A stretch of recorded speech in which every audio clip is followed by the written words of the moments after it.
15投4中，文班怎么了？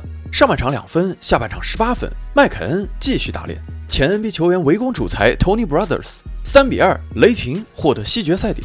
NBA 季后赛第37天都有些什么样有意思的小故事？大家好，这里是 Telfer， 我们一起来挖掘真实励志有趣的篮球文化。你的点赞让我不停更新。在西部决赛的前4场比赛，马刺与雷霆战成2-2平。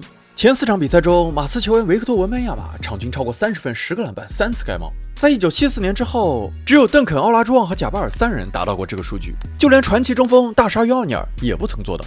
You looking for a check? I'm looking for Shaq. Oh. 今天的第5场比赛赛前，雷霆主将 SGA 再次穿上了一套新的穿搭，来到雷霆主场 Playcom Center。然而，不知道什么时候开始，马刺后卫史蒂芬·卡斯尔就已经开始了对他的防守。SGA 需要帮手，在杰伦·威廉姆斯、阿杰·米切尔都因伤无法上场之后，加里德·麦凯恩成为了雷霆今天的首发。然而，首发出阵的麦凯恩在第1节1分未得，还出现2次失误，这让史蒂芬 ·A· 史密斯的老搭档、季后赛雷霆最大的信徒 Skip Bayless 直接开喷 ：“This game is too big for Jared McCain. He is a disaster.” 这个比赛太重要了，加里德·麦凯恩打不了这样的比赛，他就是灾难。而与此同时 ，SGA 也打出了季后赛生涯最糟糕的开局。第1节，他5投1中，出现了3次失误。整个上半场 ，SGA 出现了罕见的5次失误。而另一边，马刺球员朱利安·尚帕尼手感火热，他连得13分，成为了马刺过去10年季后赛第1个连得13分的球员。但是 SGA 确实还有帮手。I might have had the worst start to a basketball game in my career, but the group held it down, kept us in the game. 上半场，卡鲁索得到14分。在今年的西区决赛中，卡鲁索已经投进18记3分，成为了分区决赛中单系列赛投进3分最多的板凳球员。上半场，他的正负值达到了正18，而卡森·华莱士更是打出了正21的正负值。切特·霍姆格伦也打出了西部决赛最好的半场比赛。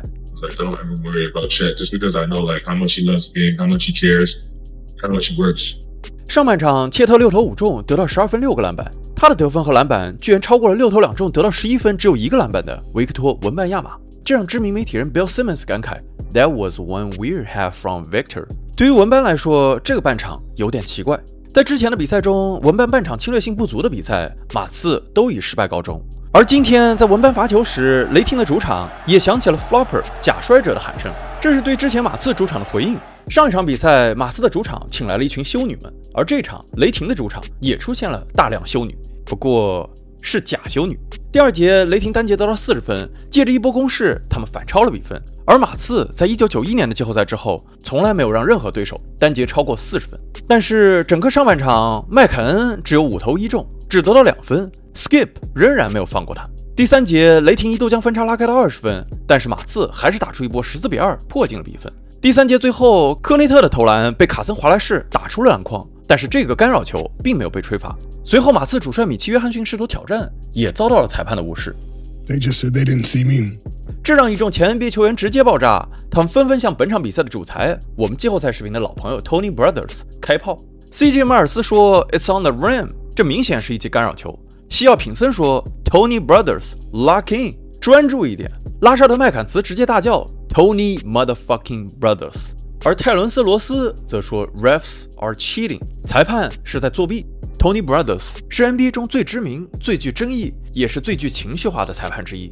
Mama, we playing at the Pacers on the Hawks. My mama and my aunt Niecy was sitting courtside. They cheering and shit every time I came in the game, whatever. I was young. I was probably my first, second year, maybe my second year. Right. And he pulled me to the side. He was like, "Man, who them hoes?" I lost it. 2017年，当时的勇士助理教练麦克布朗 （A.K.A. Linus） 曾经当众嘲讽过 Tony Brothers， 而 Tony Brothers 直接翻脸。Tony, excuse me. When I found out Tony was going to be a fish hit in the game, I was like, man, I'm glad I'm not coaching tonight. Wow. What's that look for? That's the same look he gave me tonight. For what? 2024年全明星，他当众嘲讽了哈利伯顿投篮姿势。I'll make shots, you blow the whistle. No, just do your job. What's my job? Let me show you. 赛后，马刺后卫卡斯尔也再次向裁判开炮。I just think with the way they guard, how physical they are, we don't get that same luxury to be able to play as physical on the other end at times. 但是这个插曲没有影响到麦凯恩的打脸。下半场，麦凯恩得到全场最高的18分，帮助雷霆保住了他们的领先，狠狠打脸 Skip。I've still got the Spurs in 7, and I'm sticking with that. Spurs in 7.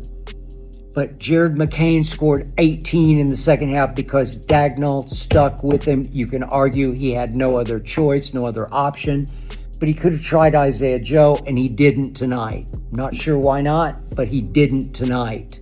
等等，马刺7场晋级 ，Skip， 你不是一直支持雷霆的吗？如果马刺真的想7场晋级，文班今天的表现可能并不足够。今天的比赛，文班15投4中，3分5投0中，只得了20分6个篮板。终于 ，ESPN 名嘴我们频道的老朋友帕金斯得到了拷打文班的机会。And I can't believe I'm about to say this, but Wemby got punked tonight. Ooh. He got punked. Isaiah Hartenstein, I played him on both ends of the floor. 上一场比赛，当奥尼尔给文班提出了挑战，文班给出了自己的回应。那么这一次，文班又会给出什么样的答案呢？在之后的季后赛还会发生什么？还会有什么样更有意思的小故事？就让我们拭目以待。